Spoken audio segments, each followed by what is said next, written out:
time for a long run in this team. They've beaten South Africa. To beat Australia would be such a great chance for them. Australia not unbeaten on this tour. France flew the Northern Hemisphere flag with distinction at the Stade de France. Can England do the same here at Twickenham? As the ball goes forward off an England hand, but taken in by Smith, and it's Gregan. Here's Flatley, and that is Harrison hanging out wide in midfield, but the referee is going back for that first knock-on. Steve Thompson involved. They're being pulled away. And it will be a fiery start. There's no doubt about that. Well, Australia playing very flat immediately, and Justin Harrison in the outside centre channel, trying to get outside the England defence. And they'll try and do that. They'll play much flatter than the box did. England with the advantage this week. Wasn't the case against South Africa in terms of the weight, but England used that weight so well. Dominant up front and looking to impose here on the Australian front row and front five in general. Look at England trying to get into that scrum. Engage.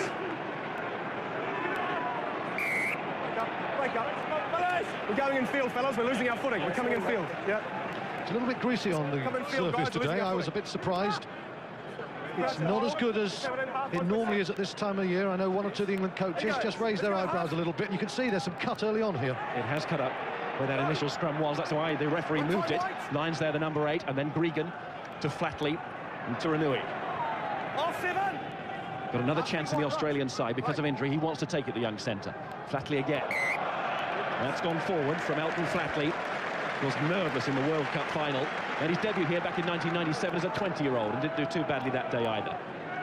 Well, we're talking about Morgan Turanui. I think he will be a man England will target. They don't think he's the quickest in the outside centre channel. Expect England to go there and expect the Australians to come at Charlie Hodgson and that man Henry Paul. Two 22-year-old centres in Turanui and Giteau, and watch out for Giteau. His boyish look is deceptive. England believe that he is Australia's head boy, that Giteau. There's Morgan Turanui.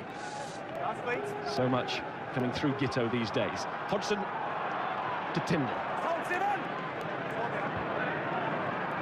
Latham. So much of the Aussie rules about the way Latham looks on the field and then chases that high punt, but it's taken by the England captain, who's opposite number Robinson. And who's winning this ball?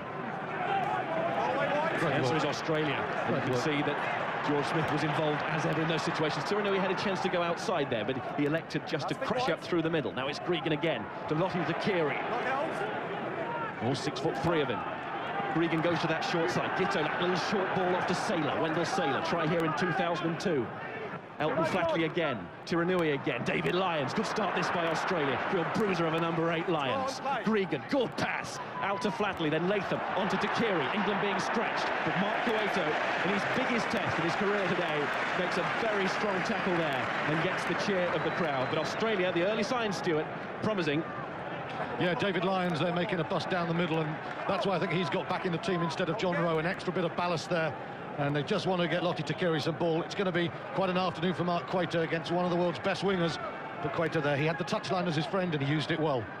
Steve Thompson much more like his old self last weekend, and that's a good throw to the tail of the line out. And Martin Corrie, destructive ball carrying against South Africa. And good line out work too in this autumn series from Corrie. And he'll appreciate the throw from Thompson. And here's Gummersall, and there are white shirts here. Cueto is one of them, and he's trying to hand off Gregan. Good strength from the winger. No knock-on, says the referee. Ball being knocked backwards. Here's Gummersall to Hodgson. Henry Paul working in such a tight space there, finds Lewis Moody. Has this excellent starting record for England. Started 18, won 17, Lewis Moody. Bit of a lucky charm. Here's Cueto. Tyndall. Thompson. Corrie, good offload to Tyndall again, almost up to halfway now. England. Brewcock was involved. White's got it now. They cross that line, and Gummersall gives it to Hodgson. And Saylor forced to turn back inside his own 22. He wanted that ball to go out. He's going to be driven out now, and England will throw into the line out. And for the first time in the match, England into their stride. That's a tremendous surge from England. It was very smart play from Gummersall. Used the blind side from that line out. They did it well, but then I tell you, from the next phase play, Steve Thompson was so flat. He really did carry well. And with him and Corrie, they got over that game line quickly. And Hodgson didn't think twice. He knew that England wanted to go over the top of Saylor, turn him. They don't think Saylor kicks. They get the throw in. Thompson throws, picks out Brewcock this time. And here's Hodgson standing very flat too. Henry Paul.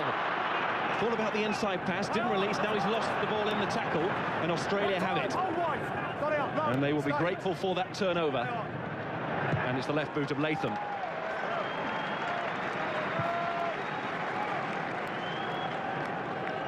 Solid boot there from Chris Latham, but England will be very encouraged. Earlier on, Martin Corrie over the gain line. It was a beautiful ball from Steve Thompson, first of all. And just watch Danny Grucock rolling it around almost like a Toulouse forward there. That's exactly what England have worked on.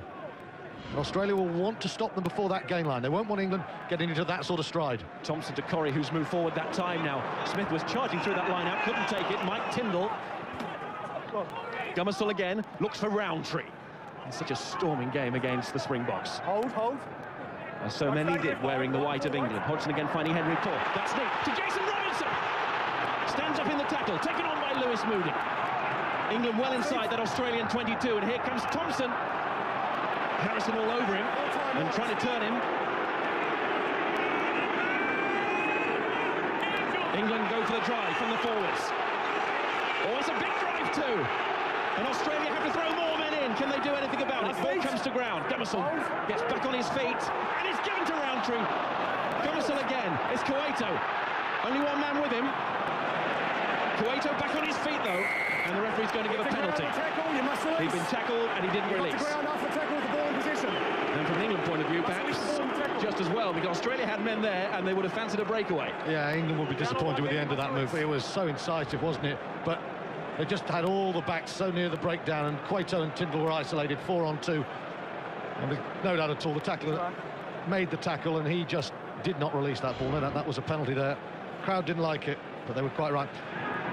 Really, England needed to hit back again there because they didn't have the numbers wide. But it's a very crisp start from England. You can see again, the flat passing is the key. Hodgson and Gomesall really fizzing the backs, and Jason Robinson through, and the support excellent from Moody.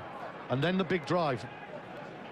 Robinson just couldn't locate Lucy. Australia throw in after the penalty touch fine from Gitto. Good throw from Jeremy Paul.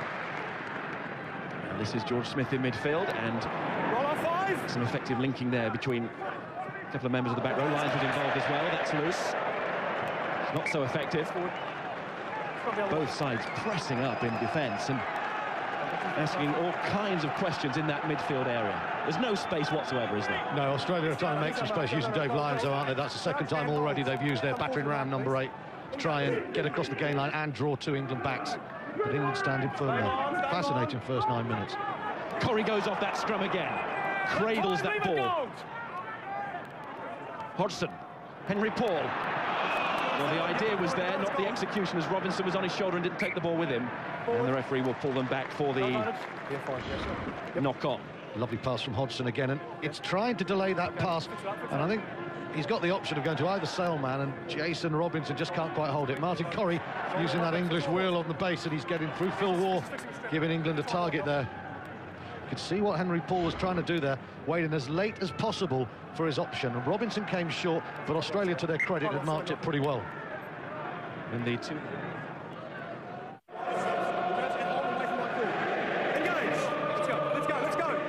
And he played league against Australia at Old Trafford, of course, in 2000. Here's Turanui, and he makes valuable gain there across the line that matters.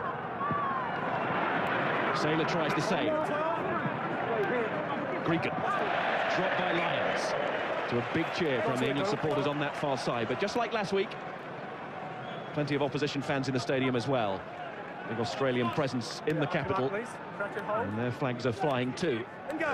Australia aren't helping themselves because they're just making too many elementary errors in England's half, giving England turnover ball there. Hodgson, crossfield kick, meant for Cueto. He's got space. Oh, he's taken the ball! Memories of last week. Not quite as close that time. But it was well created by England. And disappointing from their point of view that not more has come of that, as Jeremy Paul acts as scrum half and Gitto clears.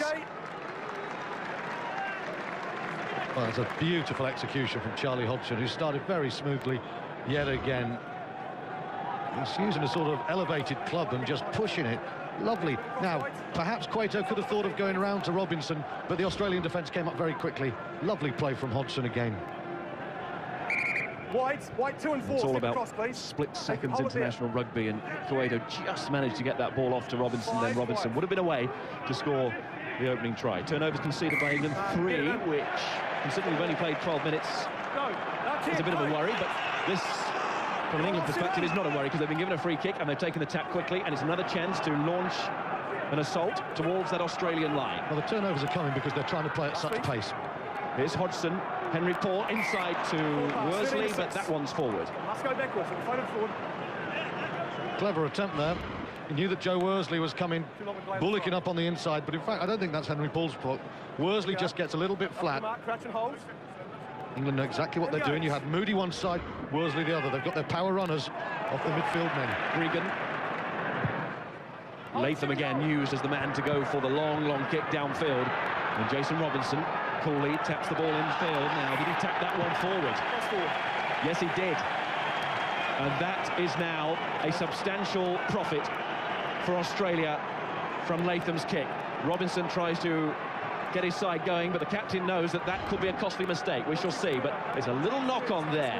Well, it's a tale of two full-backs, because I've got to say that's a lovely kick from Latham, wasn't it? Down the tube of the 5-metre channel, he kept that ball in field. Couldn't believe the benefit, but it was a great kick from the Aussie full-back. Regan, flatly, to carry off that wing. England were waiting for that. Tyndall the man. A scything tackle from Mike Tyndall. And is there a better tackler in this England side than Tyndall? Well, there's not a more committed one, that is for sure. Read that very well. The England backline knew that Lottie Takiri, such a threat, was going to come off his blindside wing today, and they read that well. Saved his captain's blushes there. Mike Tyndall, 5 times he's played against Australia, just the 1 loss, the last one. And he was one of the players who said that they wanted to pay Australia back for that heavy defeat. As soon as the team gathered for this autumn series, they outlined this one. Corey got enough on that. And Henry Paul sends the ball backwards just, but then